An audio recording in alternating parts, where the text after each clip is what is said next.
வரல. அப்போ அதிகமான சட்டமன்ற உறுப்பினர் வெற்றி பெற்றோம். அப்ப நாங்க எல்லாம் எம்எல்ஏ வந்தோம். ஆகவே அன்னைக்கு மைனாரிட்டி ஆட்சி தான் நடந்தது. அதுக்கு பின்னால் அதுக்கப்புறம் உங்களுக்கு தெரியும் 2011 2016 தொடராட்சி. 2004 முழுமையா நம்ம ஒரு எம்பி கூட ஜெயிக்கல. 2014 முழுமையா எல்லாம் நம்ம ஜெயிச்ச திமுக ஒண்ணுமே ஜெயிக்கல. ஆகவே இந்த நாடாளுமன்ற தேர்தல் எல்லாம் வச்சு இப்ப நிறைய பத்திரிகைகளும் ஊடகங்களும் பாத்தீங்கன்னா நீங்க முழுமையாக விமர்சகர்கள் எல்லாம் சேர்ந்து எல்லாத்தையும் சொல்ல ஒரு சில பேர் அவ்வளவுதான். அதிமுக விமர்சனம் பண்றதுக்குன்னே பெரிய குரூப் இருக்காங்க. நம்மளை பத்தி மட்டும் தான் பேசுறாங்க. 3 வருஷம் ஆயிடுச்சு திமுக வந்து. திமுக ஒண்ணுமே செய்யல. கோயம்பேடு முழுவதும் என்ன செஞ்சு எதுவுமே செய்யல. அதை பத்தி யாரும் பேசுறதே இல்லை. ஆகவே இப்படிதான் இருக்கும். இதெல்லாம் இருந்தது. 2000 அம்மா பொதுக்குழுல பேசுவாங்க. நாங்களாம் பார்க்கும்போது அம்மா என்ன சொல்லுவாங்களா, ஏதாவது ஒன்று சொன்னா உங்களுக்கு என்ன வேலை கொடுத்துருக்கிறோம், உங்களுக்கு மாவட்ட செயலர் வேலை கொடுத்துருக்கிறோம், அதை பாருங்க. இந்த பத்திரிகையில் வர்றது வார பத்திரிகை இதெல்லாம் நீங்க எதுக்கு படிக்கிறீங்க கேட்பாங்க. ஆகவே அம்மா வந்து அதை முக்கியமா எடுக்க மாட்டாங்க. ஆகவே அதிமுக பொறுத்தளவுக்கு என்ன விமர்சனங்கள் யார் வச்சாலும் தெரியும். கண்டிப்பாக மீண்டும் 2026 எடப்பாடி முதலமைச்சர் வருவார். அந்த மாற்றுக்கிறது கிடையாது. இதுதான் சரித்திரம். இதே இடத்திலேயே எத்தனை பேர் உருவாகி இருக்க நிதி மாளிகை புரட்சி எம்ஜிஆர் அவர் வாங்கி கொடுத்த இந்த மாளிகையில இங்க எத்தனை கூட்டம் போட்டிருக்கிறோம். ஆகவே இந்த இடத்துல சொல்றோம் 2020 நம்முடைய அதிமுக ஆட்சி தான். மாற்றுக்கிறது யாரு வேணாலும் வரட்டும், என்ன வேணாலும் வரட்டும், ஒன்றும் பிரச்சனை இல்லை. ஆனால் அதிமுக ஆட்சி. ஏனென்றால் அதிமுக இந்த நாடாளுமன்ற தேர்தலில் இன்னைக்கு தனித்து ஒரு சின்ன கூட்டணி தான். இன்னைக்கு தேமுதிகவும் புதிய தமிழகம் நம்ம கூட இருந்தாங்க. இன்னைக்கு பார்த்து 2 பக்கம் பெரிய கூட்டணி அமைச்சாங்க இல்லையா? திமுக கூட்டணி, அதே போல பாரதிய ஜனதா கூட்டணி. இந்த தேர்தலில் எதுக்கு? நம்ம பிரதமர் வேட்பாளரே கிடையாது. பிரதமர் வேட்பாளர் இல்ல. கூட்டணி ஓரளவு தான். சரி, அதிமுக கட்சி நம்பி ரெட்டலை நம்பி நிற்கும் பொழுது, புதுச்சேரி துணிச்சலா முடிவு எடுத்து நிற்கும் பொழுது கிட்டத்தட்ட 1 கோடி ஓட்டு வாங்கிருக்கிறோம். 21% அதிமுக ஓட்டு வாங்கிது. சாதாரண கட்சி கிடையாது. இன்னைக்கு சட்டமன்றம் வரும்பொழுது நம்ம ஓட்டே 30% ஆயிரும். இன்னைக்கு மிகப்பெரிய கூட்டணி அதிமுக எல்லாம் வர தயாரா இருக்காங்க. மிகப்பெரிய கூட்டணி எடப்பாடி தலைமையில கண்டிப்பாக நிச்சயமாக அமையும். அந்த மாற்று. ஆகவே இன்னைக்கு இருக்கக்கூடிய பத்திரிகை ஊடகங்கள் இன்னைக்கு மாத்தி எழுத ஆரம்பிப்பாங்க. கண்டிப்பா சூழ்நிலை மாறும். இருக்க சூழ்நிலை எழுதுவாங்க. வேற வழி இல்லை. அவங்களுக்கு நிறைய அச்சுறுத்தல் இருக்குது. அந்த மாதிரி சூழ்நிலை இருக்குது. மாறும். கண்டிப்பாக இத்தனை திட்டங்கள் நம்ம கொண்டு வந்திருக்கிறோம்.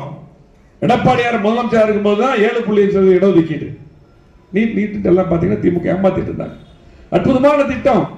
இன்னைக்கு பாத்தீங்கன்னா 3600 பேர் MBBS BDS படிக்கிறாங்க அதிமுக தான். காவிரி மேலாண்மை வாரியம் அமைச்சு சாதாரணமா போராட்டம். முல்லை பெரியாறு பாத்தீங்கன்னா இன்னைக்கு 142 உயர்த்துறாரு, 152 உயர்த்தி ஆணைப்பட்டது அம்மா.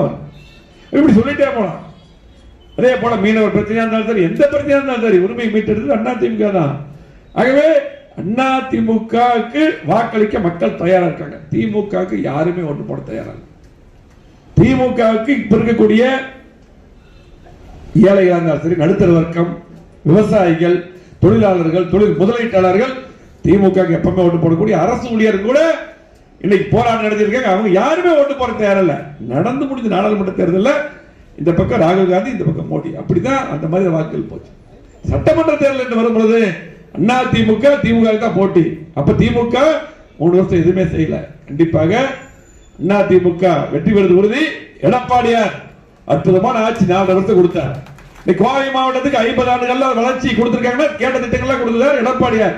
இருக்கக்கூடிய சாலைகள், பாலங்கள், கூட்டுக்குண்டு திட்டம், அரசு மருத்துவமனை மேம்பாடு சொல்லிட்டே போலாம். எல்லாம் தெரியும் உங்களுக்கு. எல்லா சாலை விரிவாக்கம், 10 கழிவான திட்டம், 70 வருஷம் பிரச்சனை, ஏர்போர்ட் விரிவாக்கம் 20 ஆண்டு பிரச்சனை எல்லாம் கொடுத்தது யார்? ஸ்மார்ட் சிட்டி திட்டம். எல்லா திட்டம் அதிமுக. திமுக 3 வருஷம் முடிஞ்சிருச்சு. திமுக ஒரே ஒரு திட்டம் கோயம்புத்தூர் கொண்டு சொல்லுங்க. எந்த திட்டம் கிடையாது. மருந்து அடிக்கிறது இல்ல. மாநகராட்சிக்கு மருந்து அடிக்கிறாங்களா? எதுவுமே இல்லை. ஆகவே இந்த கண்டிப்பாக மக்களுக்கு எல்லாம் தெரியும். இன்னைக்கு மக்கள் போன முறை பாத்தீங்கன்னா நாங்க 1000 ரூபாய் கொடுக்கிறோம் குடும்ப தலைவர்களுக்கு சொல்லி போட்டு எடப்பாடியார் போராடி கவனிப்பு தீர்மானம் கொண்டு சட்டமன்றத்தில் அதுக்கப்புறம் 2 வருஷம் கழிச்சு கொண்டு கொடுத்தாங்க. அது பாதி பேர்த்த கொடுத்தாங்க. எடப்பாடியார் பாத்தீங்கன்னா 2500 ரூபாய் ஒவ்வொரு குடும்பத்துக்கு கொடுத்தாருல்ல. இதெல்லாம் எதுக்கு சொல்றேன்னா, இது நம்மளுதான். இதெல்லாம் நீங்க எடுத்து சொல்லணும். திமுக ஒவ்வொரு வீடா போய் நாங்க 1000 ரூபாய் கொடுத்தோம், இல்ல நிறுத்திடுவோம். நிறுத்த முடியுமா? ஒன்றும் நிறுத்த முடியாது. ஆகவே ஒவ்வொரு பக்கம் எடுத்து சொல்லணும். நம்ம பாத்தீங்கன்னா நம்முடைய வேலை என்ன? கண்டிப்பா அதிமுக ஆட்சி வருது. நம்முடைய வேலை என்ன? இன்னைக்கு பாத்தீங்கன்னா 3 வருஷம் ஆட்சியில் எவ்வளவு அவமானப்பட்டிருக்கோம். நம்ம எவ்வளவு ஆவணப்படுறது ஒவ்வொருத்தரும் சிந்தித்து பாருங்க. காவல்துறை நம்ம இருக்கும் சுயமா செயல்பட்டாங்க. காவல்துறை எப்படி இருக்காங்க? திமுக அடிமையா இருக்காங்க. இன்னைக்கு காவல்துறை ஏதாவது வேலை நடக்குதா? நீ மக்களுக்கு ஏதாவது வேலை நடக்குதா? ஒரு லோடு மண் எடுக்க முடியுதா? போய் ஃபர்ஸ்ட் ஒரே ஒரு லோடு மண் போய் எடுக்க முடியுமா? சொந்த இடத்துல எடுக்க முடியாது. உடனே வந்து நின்றுக்காங்க, வசூல் பண்றாங்க. ஆகவே இன்னைக்கு பாருங்க எந்த வேலையும் நடக்கிறது. ஆகவே கண்டிப்பாக எல்லாத்துக்கும் தெரியும், பொதுமக்களுக்கு தெரியும், கட்சிக்காரர்கள் எந்த வேலையும் நடக்கிறது இல்ல. ஆகவே மக்கள் தயாரா இருக்காங்க. நம்ம என்ன பண்ணணும்? நம்ம கண்டிப்பாக நாடாளுமன்ற தேர்தல் முடிந்த பின்னால் எடப்பாடியார் ஒவ்வொரு நாடாளுமன்ற தொகுதியா இன்னைக்கு கூட்டம் நடத்தி நிறைய இன்ஸ்ட்ரக்ஷன் கொடுத்திருக்காரு. ஆகவே கண்டிப்பாக 2019 நாடாளுமன்ற தேர்தல் இதே போலதான் நம்ம 10க்கு 10 எல்லாமே தோல்வி விட்டுறோம். 2021 திமுக ஒண்ணு கூட ஜெயிக்கல. 10க்கு 11 அவனாசி 11 தொகுதி நம்ம ஜெயிச்சிருக்கிறோம்.